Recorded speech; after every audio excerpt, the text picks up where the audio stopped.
El Mar del Sur de China es una bomba de tiempo a punto de estallar. La agresiva expansión de China, las alianzas de Estados Unidos y las líneas rojas extremadamente delicadas han convertido este vital corredor comercial en el punto de inflamación más peligroso del mundo. Un movimiento en falso o señal mal interpretada sobre un arrecife disputado podría desatar una guerra a gran escala entre superpotencias con armas nucleares. Entonces, ¿qué pasaría si todo se desatara? Desglosemos, hora por hora, cómo una guerra en el Mar del Sur de China podría desembocar en un caos global. Todo inicia con una misión de suministro que falla según lo previsto. El primer día, a las 0630 horas hora local, el BRP Teresa Magbanua parte de Palawan con suministros mensuales para los Marines filipinos, estacionados a bordo del BRP Sierra Madre, un barco de desembarco encallado que sirve como puesto avanzado para la Marina filipina en las Islas Spratly. El buque de patrulla está tripulado por 67 miembros de la Marina y solo lleva materiales de construcción y provisiones para el semioperativo Sierra Madre. Bajo el arreglo provisional de julio de 2024 entre Manila y Beijing, 3 buques de la Guardia Costera China. Guardia Costera China 5205, Guardia Costera China 5901 y Guardia Costera China 21555 siguen al barco filipino desde aguas internacionales. Aproximadamente 2 horas después, cuando el BRP Teresa Magbanua se acerca al marcador de 18 millas náuticas de la Sierra Madre, el Guardia Costera China 5901 ejecuta una maniobra de bloqueo agresiva. El buque chino de 165 metros se acerca a 15 metros y amenaza con el uso de cañones de agua, una táctica que ya ha sido utilizada por China bajo el pretexto de evitar colisiones. Sin embargo, el barco filipino lo ignora y avanza hacia la trayectoria del barco chino. Ambos barcos tendrían que maniobrar intensamente para evitar colisionar, lo cual es más complicado en mares agitados. Justo antes de las 0900 horas, la proa reforzada del Guardia Costera China 5901 golpea el costado de babor del Teresa Magbanua, rompiendo el casco y matando instantáneamente a 4 marineros filipinos. La sede de la Marina de Filipinas en Manila recibe rápidamente señales de socorro. Los Marines del BRP Sierra Madre brindan ayuda de emergencia. Los barcos chinos intentan inicialmente operaciones de rescate, pero se retiran tras anunciarse refuerzos filipinos. El incidente marca las primeras muertes en combate en el Mar del Sur de China desde el enfrentamiento en el arrecife Johnson del Sur en 1988. A las 1030 horas, el presidente filipino Ferdinand Marcos Jr. convoca al Consejo de Seguridad Nacional, con 4 marineros filipinos muertos y el Teresa Magbanua hundiéndose. Su declaración previa de que las muertes se considerarían lo más cercano posible a un acto de guerra brinda oportunidad y presión para una respuesta militar.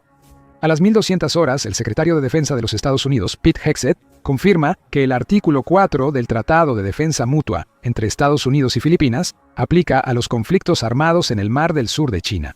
El grupo de ataque de portaaviones USS Carl Vinson, operando en el Mar del Sur de China, se dirige a aguas filipinas, a unas 400 millas al sureste. A las 1400 horas, la Fuerza de Autodefensa Marítima de Japón pone al destructor J-2S Sazanami en alerta máxima en el Mar de Filipinas. El primer ministro Ishiba expresa gran preocupación y disposición para ayudar a Filipinas, aliado de la alianza. El Her Majesty's Australian Ship Warramunga de Australia, patrullando cerca de Palawan, pide permiso para asistir en las operaciones de búsqueda y rescate. Japón y Australia ya se han involucrado en el conflicto. A las 1630 horas, 7 horas después del primer contacto, la Marina del Ejército Popular de Liberación envía un destructor tipo 055 y un tipo 052D desde la base naval de Hainan hacia Second Thomas Shoal. El Ministerio de Relaciones Exteriores de China responsabiliza a Filipinas por el choque, mientras el presidente Xi Jinping convoca una sesión de emergencia de la Comisión Militar Central. A las 1800 horas, los destructores USS Halsey y USS John Finn de la Marina de Estados Unidos parten de la bahía de Subic bajo los acuerdos del Acuerdo de Cooperación de Defensa Mejorada, llevando misiles Tomahawk e interceptores SM-6. Mientras tanto, los cazas F-35B Lightning, segundo de los Marines en la base aérea de Basa, patrullan rutinariamente a 100 millas del incidente. El Consejo de Seguridad de la Organización de las Naciones Unidas convoca una sesión de emergencia a las 200 horas. Las tarifas de envío y los precios de los bienes han aumentado debido a las preocupaciones sobre los 34 billones de dólares en comercio anual a través del Mar del Sur de China. Puntos de estrangulamiento en el día 1. A las 0200 horas del día, 2 satélites de la OTAN muestran aviones militares chinos desplegándose en islas artificiales. El arrecife de la Cruz de Fuego recibe 12 cazas J-11 y bombarderos H-6K capaces de llevar misiles antibuques supersónicos y Koumi J-12. El arrecife Mischief activa sistemas de radar avanzados y despliega misiles superficie-aire AHQ-9 con un alcance de compromiso de 124 millas. 2 horas después, el grupo de ataque del USS Carl Vinson, con 2 destructores acompañantes, patrulla a 200 millas al este del arrecife de Scarborough. Los Fighter Attack 18F Super Hornets realizan patrullas aéreas de combate constantes, mientras los E-2D Hawkeye monitorean actividad militar china desde islas artificiales. A las 0600 horas, Tokio invoca oficialmente la autodefensa colectiva tras consultar con Washington. El destructor Costa S. Maya, con el sistema de defensa de misiles AEGIS, se dirige al mar de Filipinas. Los cazas F-35A de la base aérea de Misawa inician patrullas de largo alcance hacia el estrecho de Taiwán. Aproximadamente 2 horas después de eso, Vietnam despliega 2 fragatas de clase Gepard y submarinos de clase Kilo desde la bahía de Cam Ranh, citando amenazas a la zona económica exclusiva. Hanoi activa sus sistemas de defensa aérea S-300 soviéticos en su costa y alerta a sus cazas. Cualquier conflicto potencial ahora amenaza con extenderse hacia el oeste del mar. Tras 100 horas, el destructor chino Type 055, Nanchang, inicia la vigilancia electrónica de las operaciones de los portaaviones estadounidenses.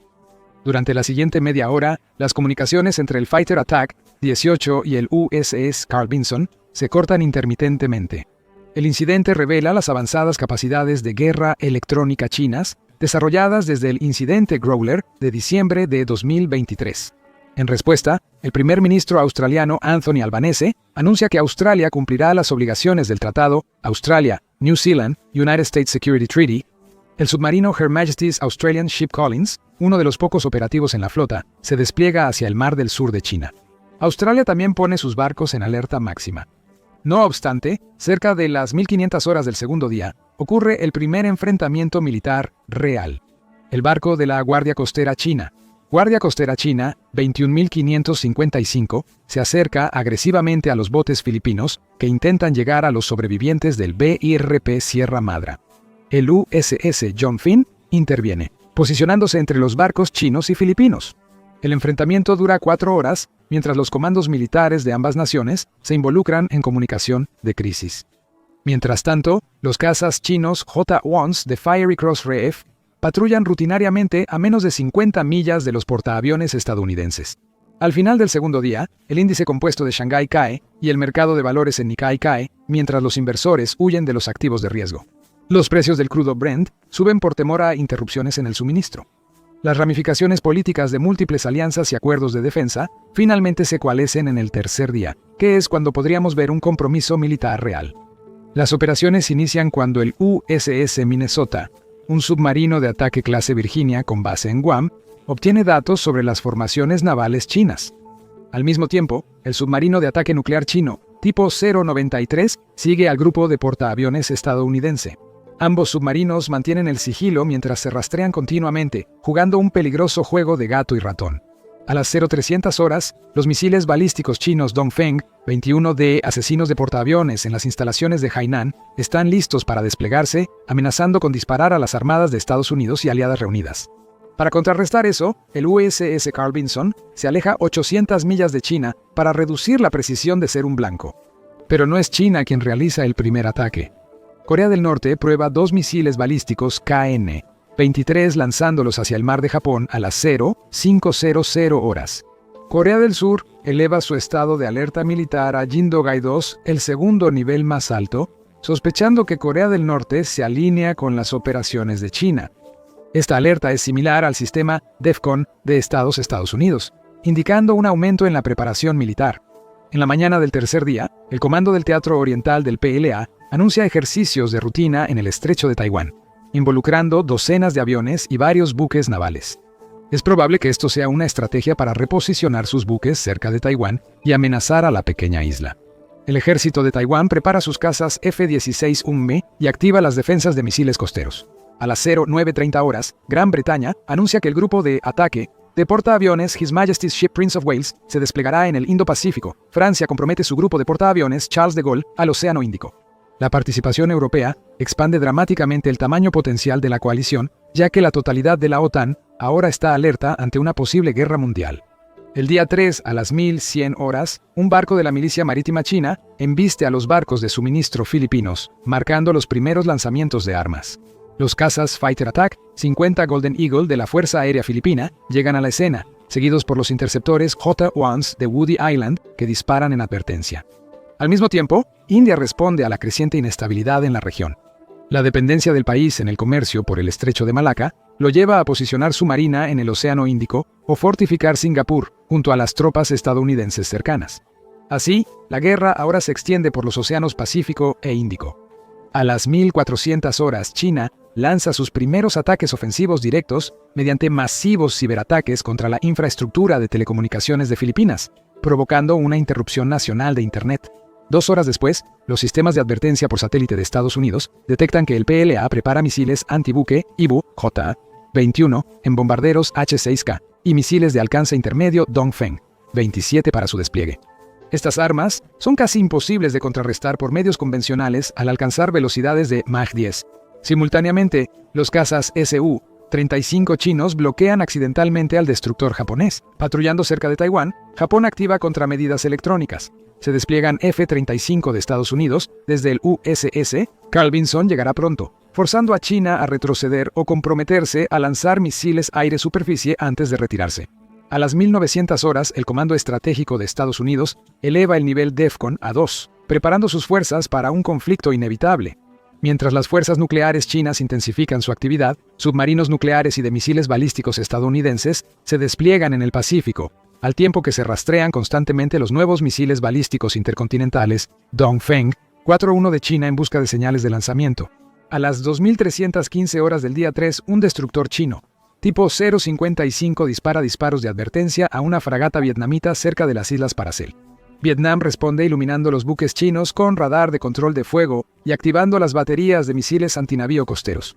Esto marca el comienzo del combate naval, con ambos lados intercambiando fuego pero fallando, probablemente a propósito, para evitar una guerra total. Tras 72 horas, la crisis deja al menos 4 muertos confirmados, cerca de 2 docenas de heridos y pérdidas billonarias en el mercado global. Las tarifas de seguro de envío se triplican por el alza en los precios del petróleo debido al cierre de importantes rutas de envío. El cierre temporal de los principales puertos en Singapur, Hong Kong y Shanghái crea interrupciones en la cadena de suministro que afectan la fabricación global.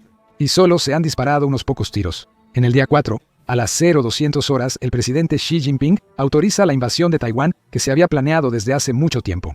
El comando del Teatro Oriental del APLA lanza la operación anfibia más grande desde el día D, con más de 100 barcos de la Marina y 400 aviones de ataque simultáneamente. El momento explota la ubicación del portaaviones estadounidense a 800 millas al sur de China, forzándolo a navegar hacia el estrecho de Taiwán gran parte del día. Los misiles antibuque Swinfeng 3 de Taiwán destruyen múltiples embarcaciones de desembarco chinas en la primera ola, pero enfrentan una cantidad abrumadora. Los F-16 UP de Taiwán participan en intensos combates aéreos sobre el estrecho contra los cazas furtivos chinos J-20 que logran una superioridad aérea temporal. Taiwán activa de inmediato sus defensas de puercoespín, bloqueando el acceso marítimo a sus principales puertos y desplegando minas para evitar más incursiones en la isla. Estados Unidos se enfrenta a una elección difícil. Puede dejar su posición en Filipinas para defender Taiwán o luchar en 2 frentes, con fuerzas insuficientes, ya que la mayoría de sus buques aún están en ruta. El Grupo de Ataque 1 en el Mar del Sur de China finalmente se dirige a Taiwán, mientras que Estados Unidos efectivamente declara la guerra a China a las 0400 horas. Tokio invoca operaciones de autodefensa cuando misiles chinos alcanzan bases estadounidenses en Japón, la segunda mayor concentración de fuerzas de Estados Unidos en el extranjero después de Alemania. La base aérea de cadena es atacada con misiles Dongfeng 21C, mientras submarinos chinos bloquean rutas marítimas japonesas y taiwanesas. Japón declara estado de emergencia y autoriza ofensivas contra China.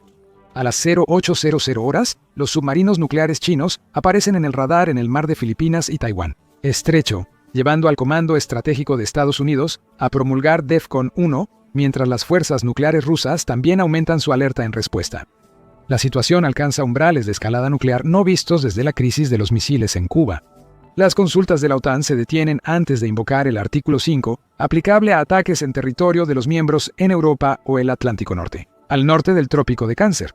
No obstante, la alianza condena el ataque a las tropas estadounidenses y reafirma su apoyo colectivo. Aliados clave de Estados Unidos movilizan sus marinas en apoyo, mientras Reino Unido y Francia alistan su arsenal nuclear disuasorio ante la escalada de Rusia. Para el día 4, China declara una zona de exclusión total en el Mar del Sur de China, amenazando con hundir buques militares. El comercio marítimo se detiene casi por completo. Taiwán está al borde de un bloqueo total y las fuerzas estadounidenses están desplegando su marina para defender la isla. En respuesta, el destructor indio Indian Naval Ship Kolkata escolta buques comerciales por el estrecho de Malaca, enfrentando presión de submarinos chinos en la zona. Un submarino nuclear, tipo 093B, lanza torpedos al fragata india Indian Naval Ship Trikant, matando a 325 marineros. India declara la guerra a China y la alianza económica de los Brasil, Rusia, India, China y Sudáfrica está en ruinas, con ambos lados del estrecho de Malaca ahora enfrentando una guerra naval inminente. El comercio mundial se desploma y los precios del petróleo fluctúan debido al conflicto entre los principales importadores y exportadores de petróleo y gas. Las bolsas de Tokio, Londres y Nueva York suspenden operaciones debido a una venta masiva en pánico que sobrepasa los sistemas. En la noche del cuarto día, Rusia anuncia que se une a China proporcionando inteligencia y apoyo militar directo. La flota del Pacífico de Rusia rodea territorio japonés, mientras bombarderos Tu-95 sondean el espacio aéreo de Alaska, comprometiendo los sistemas de defensa de Estados Unidos y forzándolo a combatir en varios frentes. Para la medianoche, entre los días 4 y 5, Australia despliega la mayoría de su ejército operativo en la zona, incluyendo 6 submarinos de clase Collins, 3 destructores de clase Hobart y 24 cazas FA-18F. Corea del Norte lanza más misiles balísticos hacia Japón y Corea del Sur, proclamando su participación como solidaridad contra los regímenes opresivos occidentales. Corea del Sur activa defensas de misiles, mientras considera ataques preventivos en sitios de misiles norcoreanos. El día 5 comienza con otra crisis de fabricación y económica. Con el envío de contenedores globales interrumpido y Taiwán sitiado, las instalaciones de la compañía taiwanesa de semiconductores detienen sus exportaciones. Gigantes tecnológicos como Apple, Samsung y Tesla frenan su producción mundial por el colapso de las cadenas de suministro. Se convoca una cumbre virtual de emergencia del G7. China comienza a atacar o presionar a otras naciones que tienen costas en el Mar del Sur de China, como Brunei e Indonesia. Simultáneamente, los socios de la iniciativa del Cinturón y Ruta de la Seda de China se ven presionados a tomar partido. Djibouti niega el acceso portuario a las tropas de Estados Unidos, mientras Pakistán evalúa otorgar una base de submarinos nucleares a China. Los países africanos endeudados con China enfrentan presión económica para respaldar la postura de Beijing. El 6 por la mañana, Gran Bretaña, Estados Unidos y Australia lanzan un ataque coordinado con misiles Tomahawk contra las islas artificiales de China. Las instalaciones militares chinas sufren daños graves, pero los lanzamisiles móviles sobreviven. El submarino nuclear His Majesty's Ship hunde al destructor chino Kunming con torpedos Spearfish. El grupo de batalla del portaaviones chino Liaoning está en el Océano Índico, amenazando las rutas marítimas en el Medio Oriente. La Marina India responde desplegando misiles supersónicos BrahMos desde las Islas Andamán. El rango geográfico del conflicto ahora cubre más de 6.000 millas de océano. China apunta sus armas antisatélite a los satélites Sistema de Posicionamiento Global de Estados Unidos, lo que degradaría las municiones de precisión a nivel global. Estados Unidos contraataca, interfiriendo el sistema de navegación Baidu chino. Ambos países están totalmente involucrados en la ciberguerra para disuadirse entre sí de ataques balísticos y nucleares convencionales. La Fuerza Espacial de los Estados Unidos monitorea el espacio aéreo chino por el despliegue de misiles orbitales pioneros en 2021. En la segunda semana, China usa indiscriminadamente armamento de largo alcance para atacar a las fuerzas aliadas. Misiles hipersónicos Dongfeng 27 golpean la 34 aviadores. Gran parte de su armamento se vuelve ineficaz por los programas de ciberguerra actuales. Estados Unidos ataca instalaciones de misiles chinos en Hubei con éxito limitado, ya que China ya está completamente armada. Ataques cibernéticos coordinados golpean operaciones civiles e instalaciones industriales. Las redes eléctricas en Taiwán, Japón y Filipinas sufren cortes mientras hackers de Estados Unidos atacan los sistemas de control de la presa Tres Gargantas en China. La infraestructura de Internet global se deteriora ya que China empieza a dañar los cables submarinos. En este momento, Todas las naciones con capacidad nuclear han puesto sus armas en alerta máxima y esperan que alguien haga un movimiento para iniciar un conflicto nuclear. La segunda semana termina con un conflicto militar global y una crisis económica mundial que golpea a los países en desarrollo. Para evitar el uso de armamento nuclear, China lanza ataques con misiles en el Mediterráneo en un esfuerzo por cortar el acceso de la Marina de la OTAN al Canal de Suez y reforzar las posiciones de India. Los ataques a la base Real Fuerza Aérea Akratori en Chipre activan el artículo 5 de la OTAN por 11S y la OTAN declara la guerra a China. El renovado financiamiento militar de Alemania se destina a apoyar logística y económicamente al Reino Unido, Francia, Estados Unidos y demás países limítrofes con Rusia. Siguiendo el ejemplo de China, Rusia militariza la frontera de 1.600 millas entre ella y la OTAN. En Medio Oriente, Irán ataca los pozos petroleros y refinerías sauditas aprovechando la situación.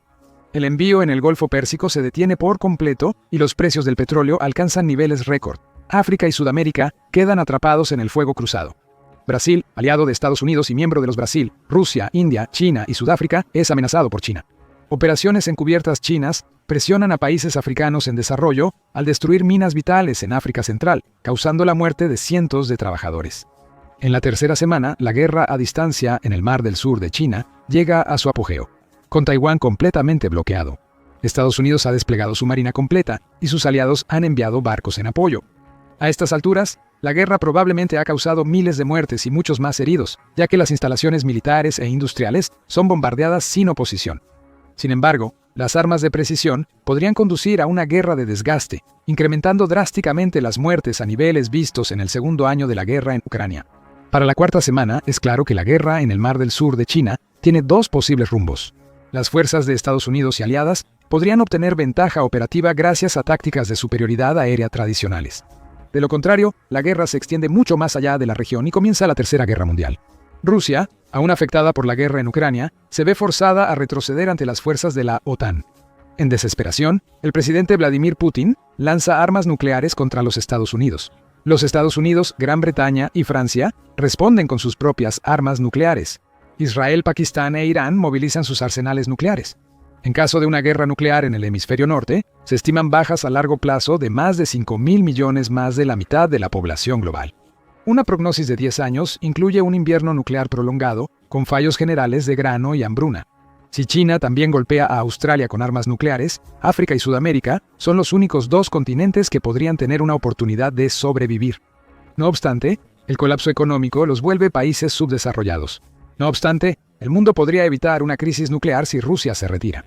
China, rodeada por todos lados, superada en armamento por la OTAN y sin grandes aliados militares, se ve forzada a abordar las negociaciones de paz desde una posición desfavorable. Ambos bandos declaran un alto al fuego restringido. A medida que la guerra hipotética avanza, las predicciones pierden precisión. Esto se debe a la escasez de detalles verificados sobre los sistemas y capacidades de defensa nacional, que provienen de cada país intentando ocultar secretos militares. Como tal, es inútil predecir el resultado de la guerra del Mar del Sur de China más allá de los primeros días sin ampliar el alcance tanto como sea posible. Para referencia, podemos ver lo que sucedió en la guerra en Ucrania en febrero y marzo de 2022. Rusia estaba convencida de que la operación militar especial duraría de 3 días a 3 semanas. En cambio, Ucrania logró defenderse, dando a la OTAN la confianza para proporcionar donaciones y avanzar en sus medidas defensivas. La guerra ha durado casi 3 años y medio, en comparación con la proyección inicial de 3 semanas. Una guerra en el Mar del Sur de China enfrenta la misma niebla de guerra. China puede forzar acciones militares mediante la agresión contra Taiwán y Filipinas, o simplemente para evitar que su población mire hacia adentro en la creciente lista de problemas económicos y demográficos del país. Pero sin importar cómo comience, podría ser el conflicto más mortífero y extendido que la humanidad jamás verá. Gracias por ver y suscríbete para más análisis y predicciones.